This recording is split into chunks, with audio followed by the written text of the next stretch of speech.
ನಾನ್ ನಿಮ್ಮ ವಿಕೆ ಕನ್ನಡಿಗ ಮಾತಾಡ್ತಿರೋದು. ಬೆಳಗ್ಗೆ ಎದ್ದು ಲಾಕ್ ಸ್ಟಾರ್ಟ್ ಮಾಡೋಣ ಅಂತ ಬೆಳಗ್ಗೆ ಎದ್ದು ಈಚೆಗೆ ಬಂದು ನೋಡಿದ್ರೆ ನಮ್ಮ ಅಣ್ಣಾರ್ ಬಂದಿದ್ರು ನನಗೋಸ್ಕರ ವಿಶ್ ಮಾಡಕ್ಕೆ ಅಂತ.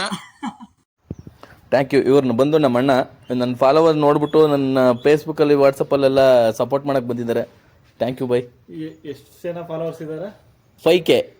5K ಅಷ್ಟೇನಾ? ಹೋಗ ಬೋಸುಡಿಕೆ.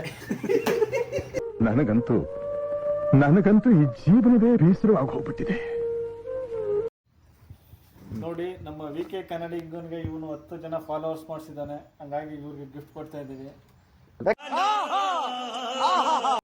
ನನ್ನ ಸಾಮ್ರಾಜ್ಯ ಕಟ್ಟಿರೋದು ಪ್ರೀತಿ ವಿಶ್ವಾಸದಿಂದ ಕಟ್ಟಿದ್ದೀನಿ. ಕೊನೆವರೆಗೂ ಇದನ್ನ ಕೈ ಬಿಡಲ್ಲ ಅಂತ ಅನ್ಕೊಂಡು ನಾನೇ ರಾಜ ಅಂತ ಅನ್ಕೊಂಡು ವಿಡಿಯೋ ಮಾಡೋದು ಯಾವತ್ತೂ ಬಿಡಲ್ಲ. ನಿಮ್ಮ ಆಫೀಸಲ್ಲಿ ಅದೆಲ್ಲ ಮುಗಿಸ್ಕೊಂಡು ಮನೆಗೆ ಬಂದು ನೋಡಿದ್ರೆ ನನ್ನ ತಮ್ಮ ನನ್ನ ಯೂಟ್ಯೂಬಲ್ಲಿ ವಿಡಿಯೋ ಹಾಕೊಂಡು ನೋಡ್ತಿದ್ದ, ಯಾವುದನ್ನು ಅಪ್ಡೇಟ್ ಮಾಡಿದ್ದೀನಿ ಅಂತ. ತುಂಬ ಖುಷಿ ಪಟ್ಟರು.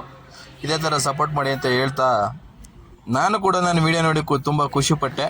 ಇಷ್ಟು ಫಾಲೋವರ್ಸ್ ಆಗಿರೋದ್ರಿಂದ ಸಾರ್ಥಕ ಆಯಿತು ಅಂತ ಫಾಲೋವರ್ಸ್ಗೆ ಥ್ಯಾಂಕ್ ಯು ಹೇಳಿ ಅದೆಲ್ಲ ಮುಗಿಸ್ಕೊಂಡು ನಮ್ಮ ಗ್ಯಾರೇಜ್ ಹತ್ರ ಬಂದಿದ್ದೆ. ಗ್ಯಾರೇಜ್ ಹತ್ರ ಅಲ್ಲ, ಇದು ಬಂದು ಸ್ಕ್ರಾಪ್ ಹತ್ರ ಬಂದಿದೆ. ಸ್ವಲ್ಪ ಐಟಮ್ ಬೇಕಾಗಿತ್ತು. ಏನು ಅಂತಂದರೆ ನಮ್ದು ಶಿಫ್ಟಿಂಗ್ ಲಾರಿದು ಶಾರ್ಟ್ರ್ ಉಂಟೋಗ್ಬಿಟ್ಟಿತ್ತು. ಆದ ಕಾರಣದಿಂದ ಸೆಕೆಂಡ್ಸ್ ತಗೊಂಡು ಹೋಗೋಣ ಅಂತ ಬಂದೆ. ಇಲ್ಲಿ ರೆಗ್ಯುಲರ್ ಆಗಿ ನಾವೆಲ್ಲ ತಗೊಳ್ಳೋದು ಐಟಮ್ ಇಲ್ಲೇನೆ. ಯಾರಿಗಾರ ಬೇಕಾದ್ರೆ DM ಮಾಡಿ. ಹಂಗೆಲ್ಲ ಮುಗಿಸ್ಕೊಂಡು ಟೀ ಕುಡಿಯೋಣ ಅಂತ ನಮ್ಮ ಅಂಗಡಿಗೆ ಬಂದು ಟೀ ಕೇಳಿದ್ರೆ ಒಂದು ಟೀ ಕೊಡಿದ್ರೆ ಅರ್ಧ ಟೀ ಕೊಟ್ಬಿಟ್ಟ. ಒಂದ್ ಸ್ವಲ್ಪ ಕರುಣೆ ಇರ್ಲಿ. ಇದೆ ಕೈ ಮುಗಿದು ಬೇಡ್ತೀನಿ, ಕರುಣೆ. ಅದೆಲ್ಲ ಮುಗಿಸ್ಕೊಂಡು ಮಧ್ಯಾಹ್ನ ಊಟಕ್ಕೆ ಅಂತ ಮನೆಗೆ ಬಂದು ನೋಡಿದ್ರೆ ಏನೋ ಮಾಡ್ತಾ ಇದ್ರು. ಅದು ಬೋಂಡ ಅಂತ ಅನ್ಕೊಂಡೆ, ಆದ್ರೆ ಬೋಂಡ ಅಲ್ಲ, ವಡೆ ಮಾಡ್ತಾ ಇದ್ರು. ಹಂಗೆ ಊಟ ಮಾಡ್ಕೊಂಡು ಮಧ್ಯಾಹ್ನ ಊಟ ಮುಗಿಸ್ದೆ. ಅದೆಲ್ಲ ಮುಗಿಸ್ಕೊಂಡು ನಂಜನಗೂಡಿಗೆ ಬಂದಿದ್ದೆ ನೋಡಕ್ಕೆ ಅಂತ ಅನ್ಬಿಟ್ಟು. ಎಲ್ಲ ನಮ್ಮ ಮಮ್ಮಿಯವರೆಲ್ಲ ಅಲ್ಲಿಗೆ ಹೋದ್ರು, ನನ್ನನ್ನು ಮಾತ್ರ ಕಾರ್ ಕಾಯಕ್ಕೆ ಬಿಟ್ಬಿಟ್ಟು ಹೋದ್ರು.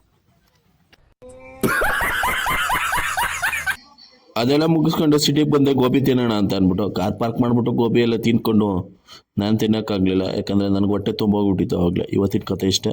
ನೆಕ್ಸ್ಟ್ ವೀಡಿಯೋಗೆ ಕಾಯ್ತಾರೆ. ನಿಮ್ಮ VK ಕನ್ನಡಿಗ ಮತ್ತೆ ಬರ್ತೀನಿ.